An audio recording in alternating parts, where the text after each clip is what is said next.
Hello, this is Derek Hansen for StrengthPowerSpeed.com, and I'd like to welcome you to our 7th episode of our Performance Concepts Chat. In this episode, we have a return guest in Carl Valle, and also joined by our own John Abreu to talk about this concept of culture, particularly as it relates to sporting organizations, and this idea that you can come in and you can either create a brand new culture that's successful, or you can extend and continue with this amazing culture to breed success for the future. But rarely do we find out about the details of that environment and the process that accompanies it. And so we're left with sort of a secret formula, I guess. And I think in our discussion here, we're trying to figure out, well, what does it mean when you talk about culture of an organization, and what are the elements and what are the steps that you have to take? Because I think we're made to think that it's quite easy to have somebody come in and just change the culture overnight, and implement their plan and their ideas and their concepts, and yes, we'll have success. And but it's a very convenient word.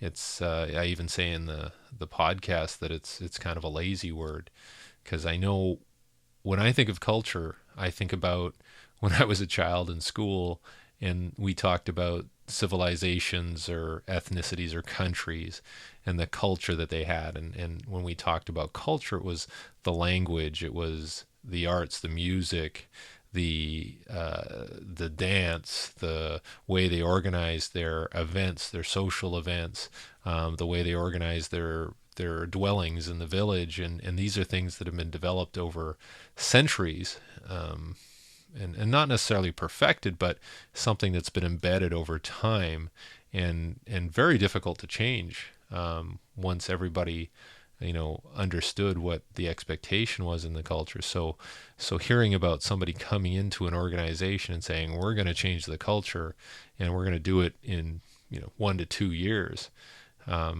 is kind of interesting to me. So we get into it in this talk. We talk about all the specifics of what could happen within an organization, and some of the fallacies and myths as well.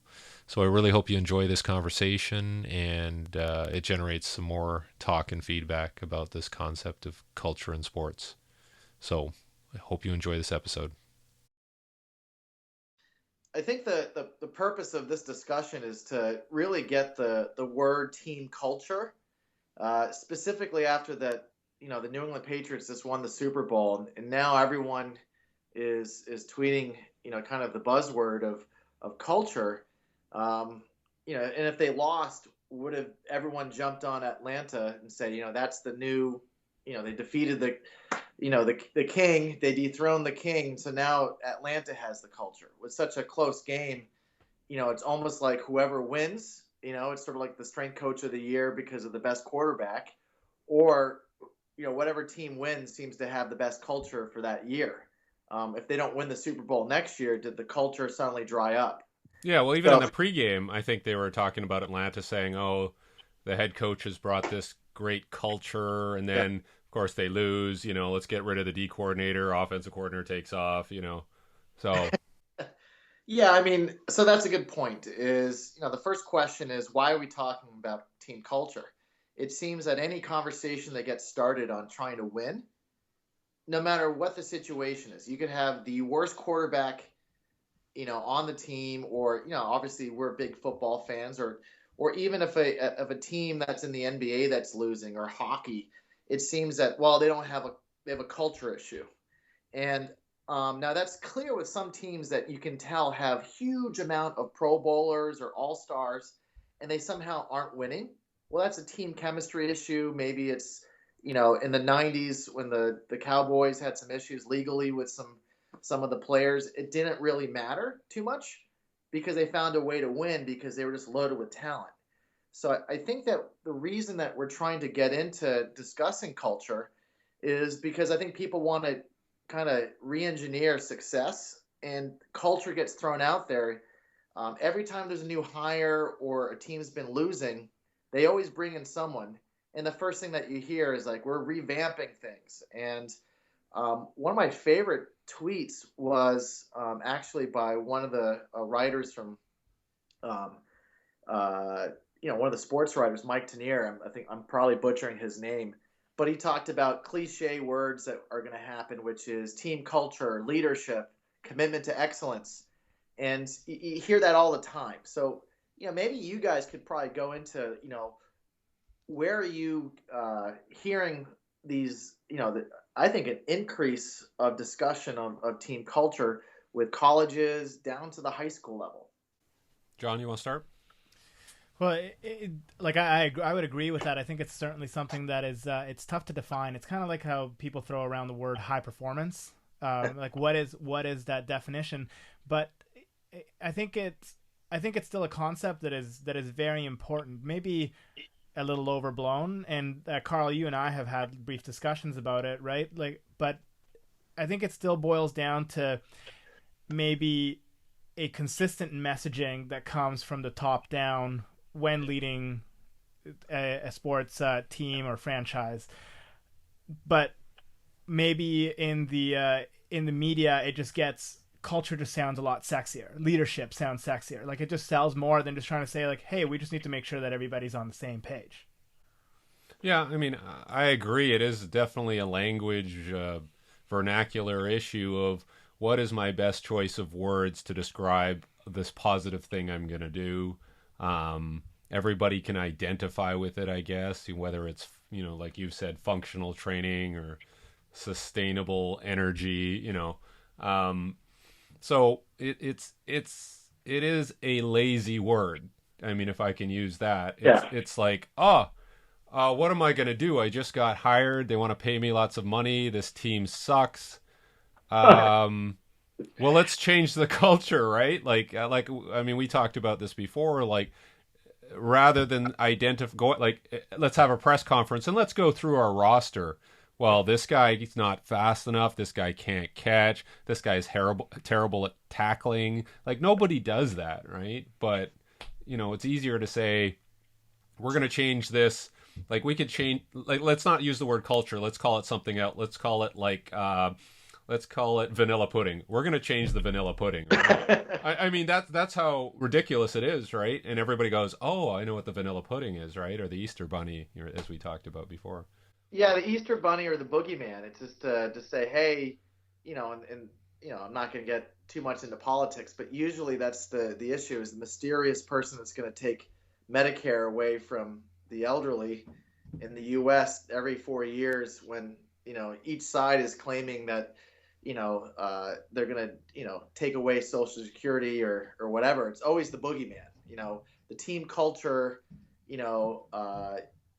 Gremlin that's out there that, he's like the Noid from the early 80s, from Domino's, where, suddenly they're going to attack things. So I think with one of the core issues is what the definition of it is. And I went to I put in team culture on Google Images just to throw out those cliche, flow charts and hierarchies and all the stuff that you see at global leadership conferences and, all this stuff. And it's very vague. It's lazy. And I think that what we need to do is start saying, okay, can you slice down team culture into something such as, what's your philosophy of, quote, organization?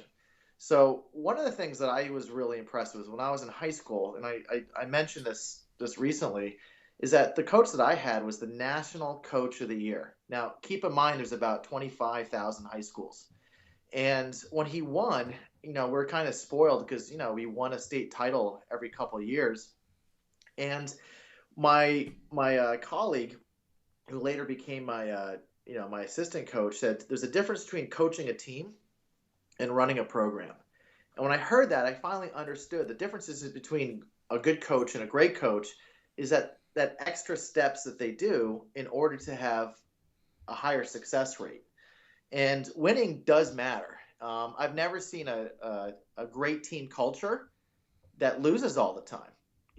Take a look at the Los Angeles Clippers, a team that has, never won an NBA championship. Does anyone say that they have the best team culture, but simply just can't find a way to win? So recently, obviously, they're doing pretty well, but you can see where I'm going. I think team culture without winning is just doesn't exist. You can do that for a year when people think, hey, the ship is redirecting, but you can't have sustained losing and great team culture. It's just mutually exclusive.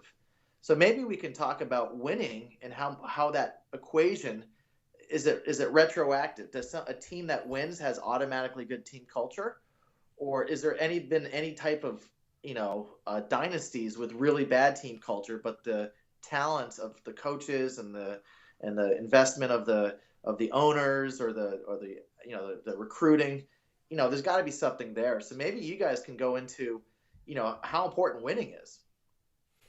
Well, it's always going to be, I think everybody's going to gravitate to whatever the winning teams are doing, the same way that like the sport performance coaches or maybe athletes are drawn to what the best athletes in a given sport do for training, without really having any other reference points. But I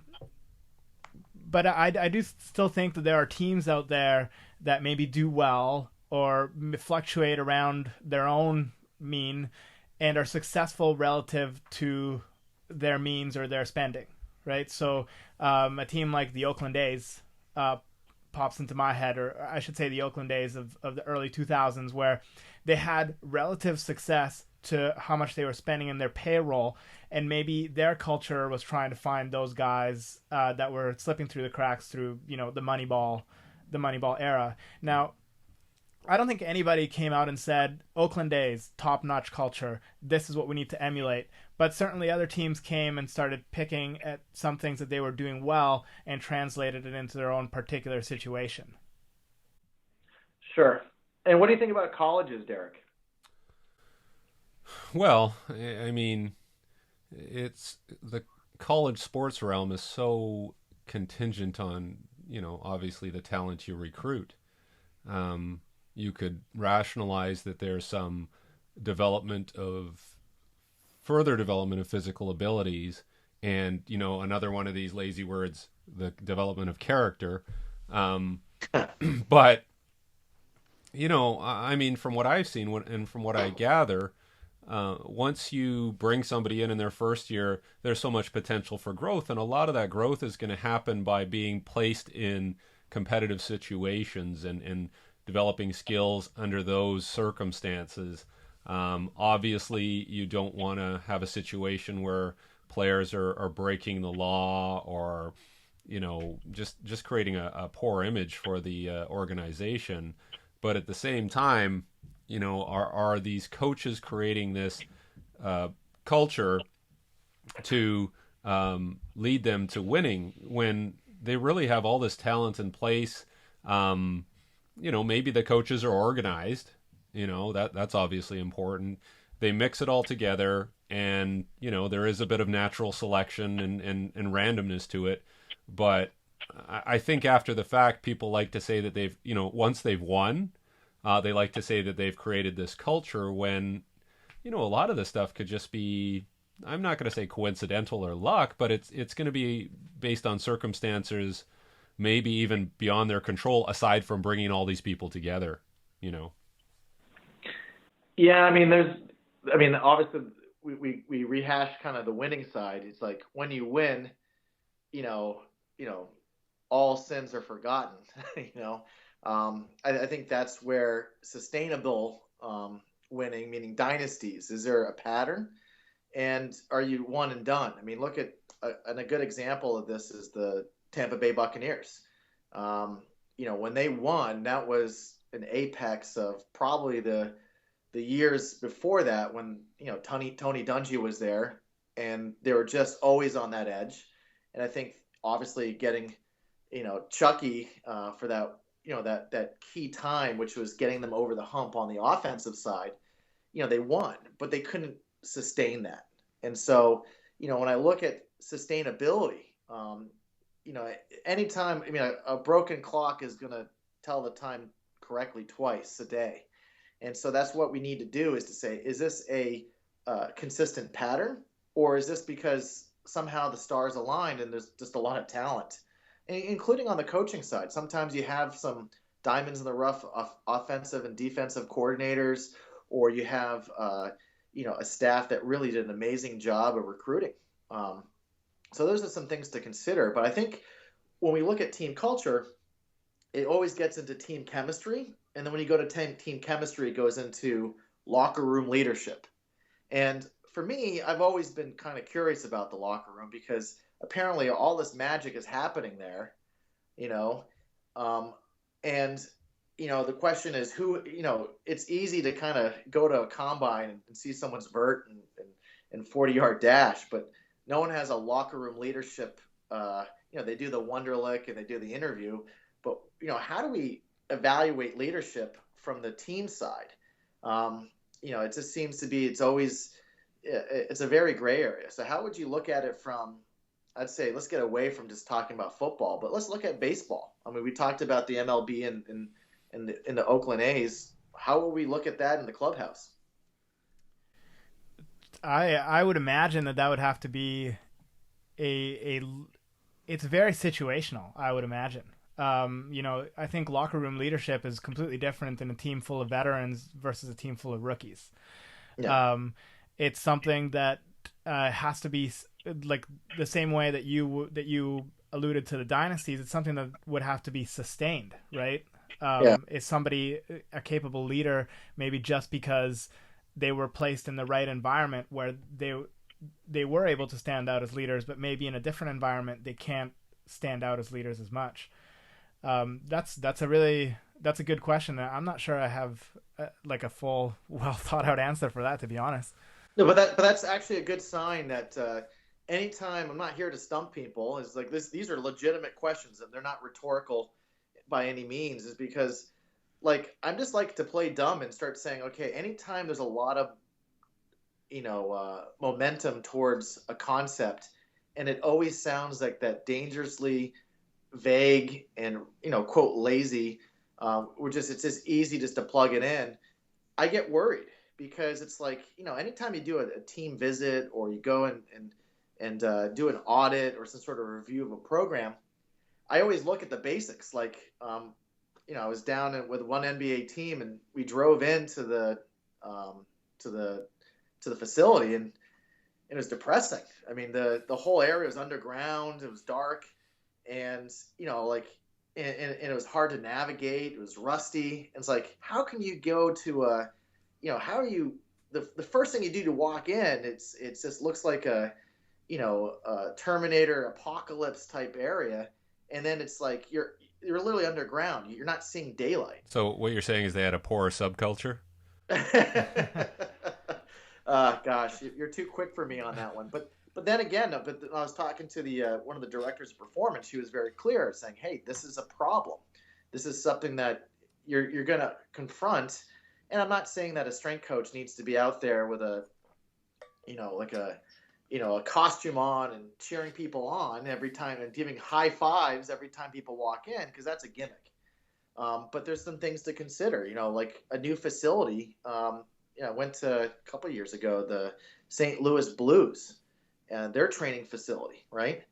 And what was frightening is it's adjacent to like a shopping mall, like literally next to like a Panera Bread or a Panera restaurant. And it's like you get there and it's like, wah, wah, wah. It doesn't have that, you're not driving up to, whatever the address is, and it has this megaplex.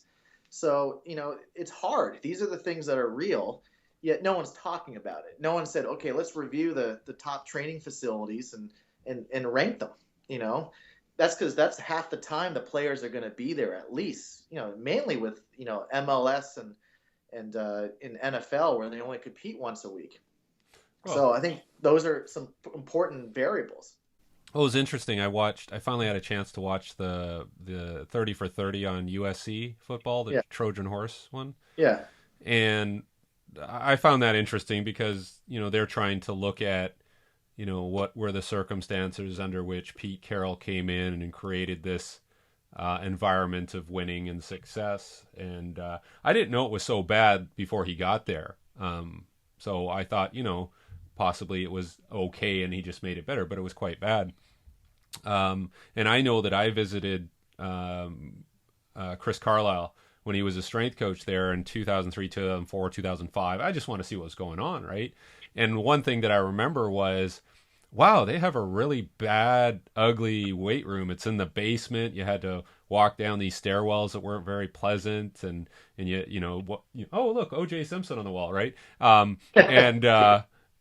you get down there, and it looked like a room, and then they knocked down a wall and had another room. So it wasn't a very attractive facility.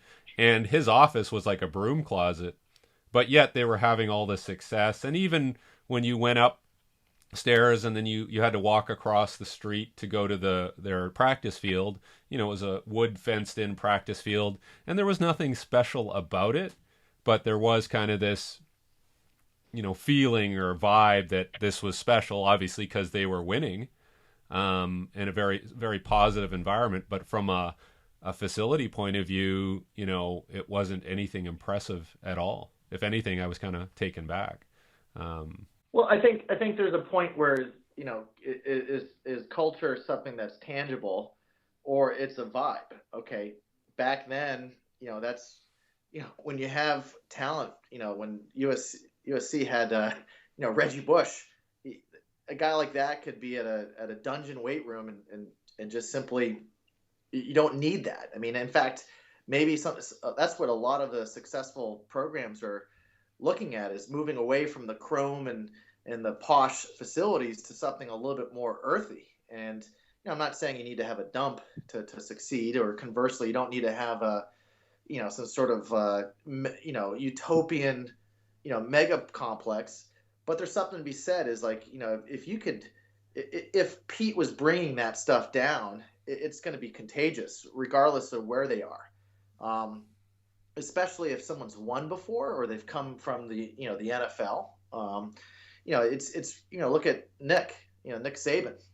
He obviously won before he got to Alabama. So anyway, I mean, you can get into countless discussions on that. I'm just impressed you're on a first name basis with Nick Saban. Oh no. No, I didn't want to make it too formal. Trying to make it casual, trying to improve the culture. Now, I was going to ask John this, like, is this just something for team sports? Is this just a phenomenon where we're creating this fabulous culture? And obviously there's some stuff going on with British cycling right now, but is working with individual sport athletes, is there the same dynamic involved? Well, I have to answer that and just let you know that even though I did work with individual sport athletes, they still were very much part of a team. And that culture vibe, so to speak, is still very important. It's still something that, again, like now, especially now that we've had this conversation, maybe culture vibe is the wrong word, but making sure that there are some consistent messages from the coaching staff to the athletes, from the high performance director to the athletes, around expectations, around just the way that you carry yourself through training, taking care of yourself outside of training and those sort of things. So to me, that's where it's most important, right? Where if there's no consistent messaging, I think maybe that's where I would say culture lies, is that you all have to have a common goal and some set expectations around what you're trying to achieve. And then I think everything else just kind of falls into place. Like if you have a head coach that is supportive of what the strength coach does, it doesn't really matter if you have a dungeon weight room with rusty bars and dilapidated medicine balls versus a hospital gym. I don't think it really matters as long as the message is consistent. Yeah, I mean that's the same thing. Like, and I think that just kind of diagnosing what you just described there is, expectations, guidelines, communication, respect. All these words are, to me, are more descriptive than saying culture. And I would implore people to kind of get into more detail when describing what the circumstances or environment is like to create a positive, result. What do you think, Carl?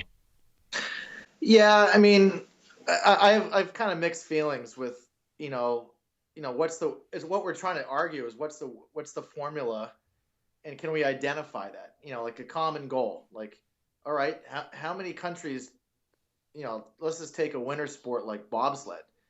Um, how many countries legitimately are saying they're going to try to win? You're not going to. I'm just sorry if unless you're north of the equator, it's just not happening. See, it's not that I don't think that Brazil can ever win a championship. It's just there's just constraints that we have to kind of face. There is also something about pride. When we say, okay, you can have a facility that's like a dungeon, is it a clean dungeon?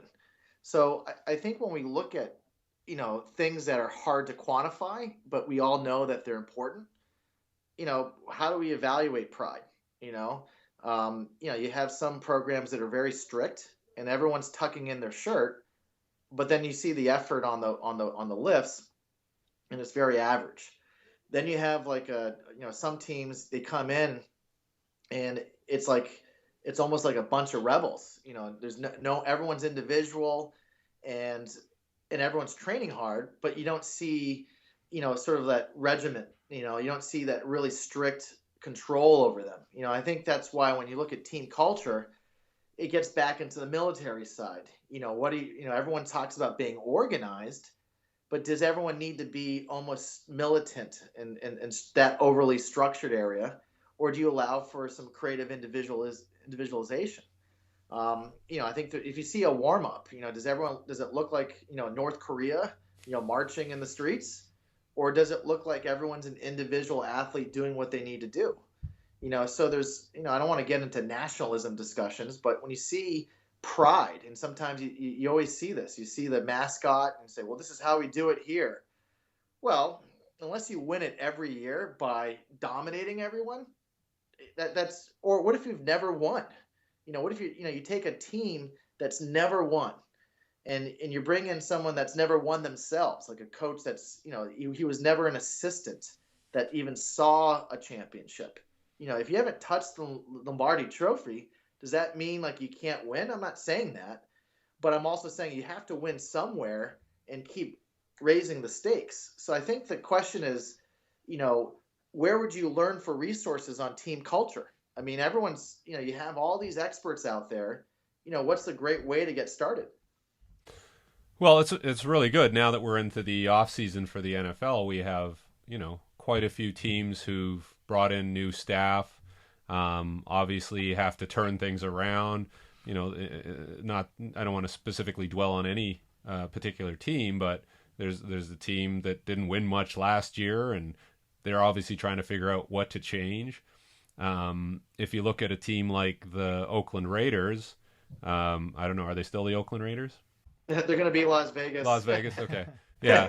So, obviously they've turned things around, but a lot of that is highly dependent on the roster and who they have, and we saw what happened when they lost one of their top players. So, it is this really highly iterative process, but it is highly dependent on the actual players that you have. And if, you have positive results with those players, then obviously this culture factor improves and people probably communicate better and probably people are more positive with each other. And so it's a very synergy related issue that's dependent on obviously some base elements. But like you said, you can have great culture and people can take that blueprint of like, what speech we do before the game and how many reps we do here and how much we vomit. But, the last place team could be doing that too. And that's often what you see, like, oh, what are they doing? They're in first place. Let's do that here. Yeah, but your players still suck and, you can't get a first down. So, the copycat league, and there's, that's what happens all the time. I mean, I'm not saying that, if Chuck Daly was the coach for the Bulls, would they have won? Obviously it's not the best coach. Sometimes it's just the right coach. And I look at, was Jordan a function of the triangle offense? He's a system basketball player? Of course not. So I just think that, a lot of this stuff is happenstance. And no one wants to just admit. Sometimes it's just really good to have, I don't know, some great talent, not getting injured. I mean, look at Derek Carr. He fractured his leg. So the game after that, it doesn't really matter what the culture is when you don't have the best quarterback on the field. Yeah, or if Michael Jordan retires for a couple of years, right? Yeah. Yeah. They got the culture back 2 years later, right? Well, I mean that's obviously the Bulls were when Tony Kukoc and Scotty were there were close. They still it was a possibility that they could have made the finals without Jordan. Would I think they would have won? Probably not. I mean, that was when you got Elijah won. But my point is that Scottie Pippen's a Hall of Fame athlete. You still have Phil Jackson. You still have the other players that were pretty darn good. So I think that removing the talent and removing the resources, the question is again, where would you go? And I think that I like the idea of someone winning and successful at multiple locations, because that's a common denominator to say, okay, they're bringing something to the table that's repeatable. And I always am very fascinated when a coach leaves. Obviously there's recruiting processes, there's a talent acquisition side, no matter what the sport is. When you see a head or an assistant track coach become a head track coach at another location, you see a national coach go from one country and then they go to another Olympic campaign somewhere else, or some sort of like World Cup or in rugby or soccer. You're going to see someone kind of shift and say, okay, what's going to happen over the next couple of years? You're usually going to see the most immediate thing is people are going to buy in because they weren't happy. That's why the guy's there. You don't really fire, no one's going to, Bob Kraft's not going to fire Belichick and say, you know what, I'm just not feeling his culture. We won and everything, but I think we need a different change. I want a different type of mood. You're not going to see that.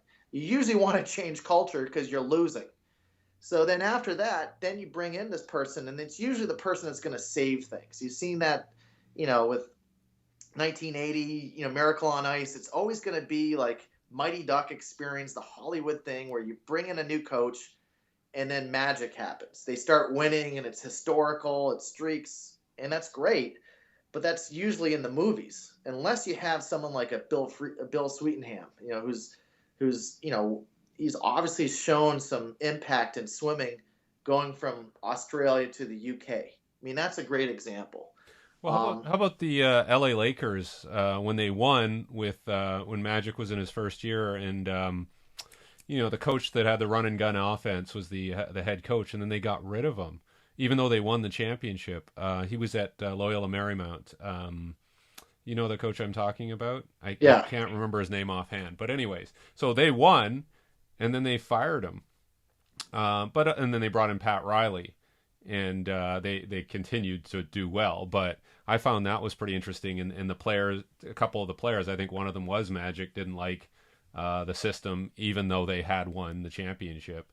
But with basketball, it's definitely a players' league, because the impact of one player playing both offense and defense and only being 5 on the team is dramatically different than for example, the best example is football. Unless it's a quarterback and they said, I just don't like this offensive system. You look at Peyton Manning when he had his guy. Obviously he gelled with his offensive coordinator / quarterbacks coach. So I think, yes, that's a rare occasion, and that's why it's rare, Derek, that you just don't see too much change unless everyone knows that, like here's an example. We just had a recent firing here in Boston for Claude Julien, and he was there for a very long time, and during the hate to bring this up, but during the finals in Vancouver, they kind of had like a closed door meeting about some strategy changes. And that was not coming from a lateral side. It's coming top down. And, there's a lot of situations where the coach is brought in because, they have maybe a presence or a way to keep guys. He's a player's coach.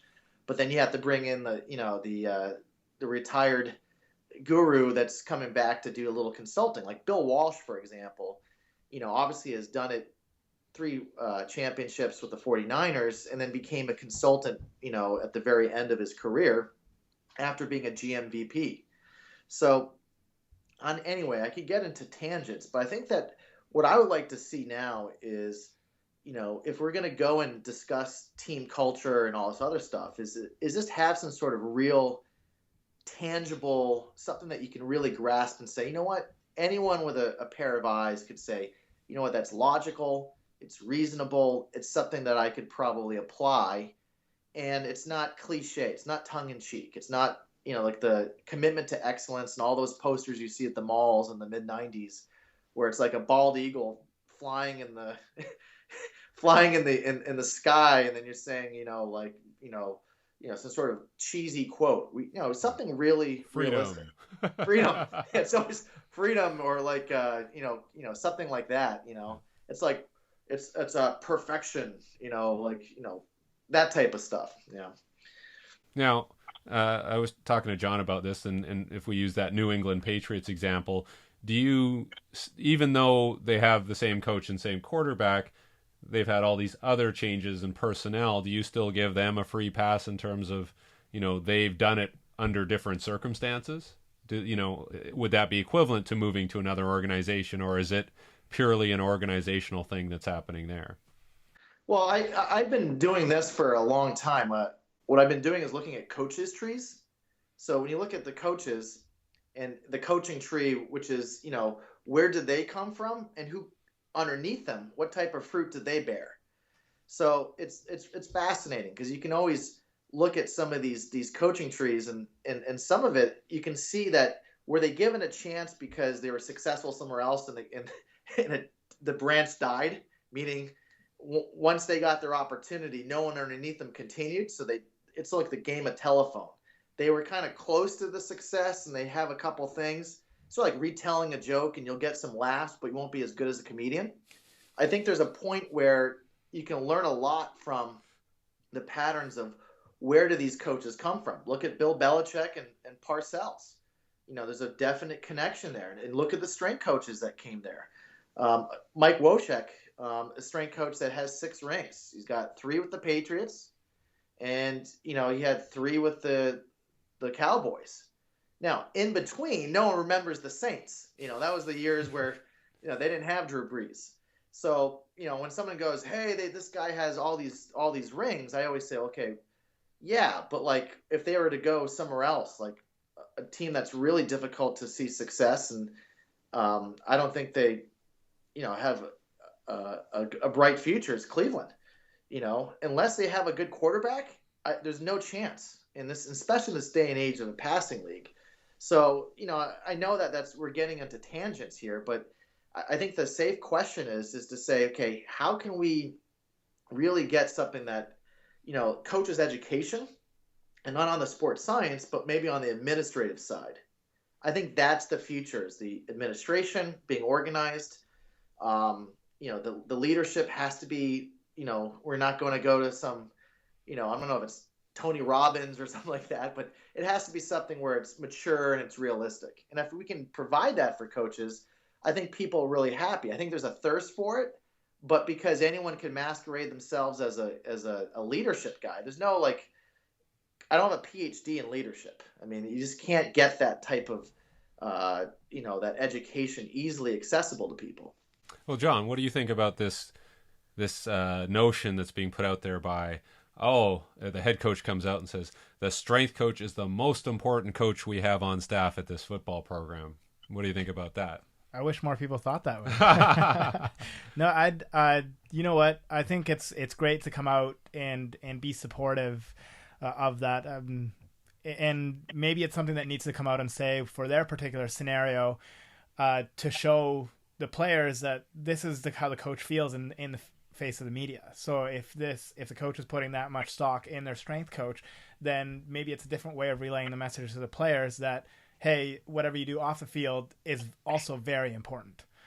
But Carl, I wanted to kind of touch on what you had mentioned, and you talked a little bit about bobsleigh in Brazil, right? And how that wouldn't be probably not going to yield results right away.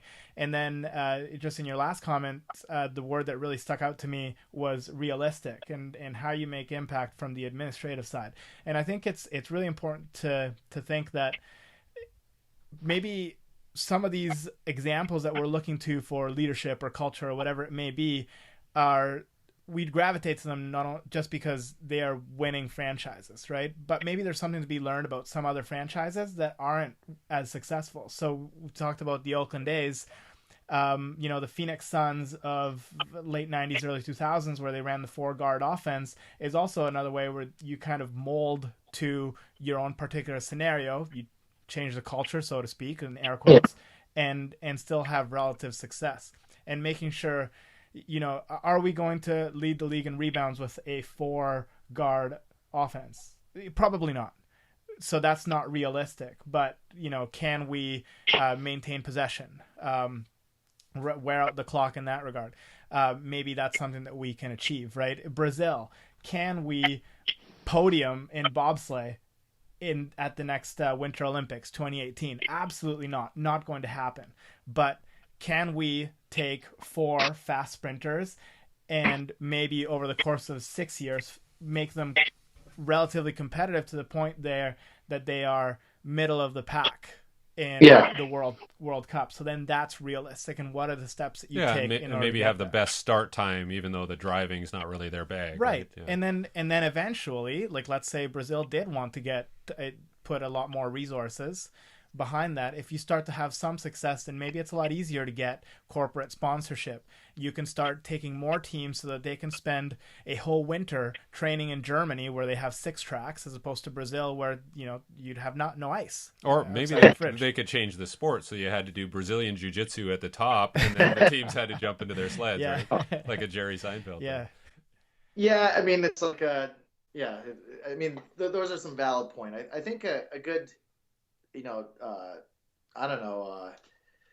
closing discussion point is that I think that the fact that we're having the conversation and putting team culture underneath the microscope and being it in a way that none of us are trying to, I think it's valuable.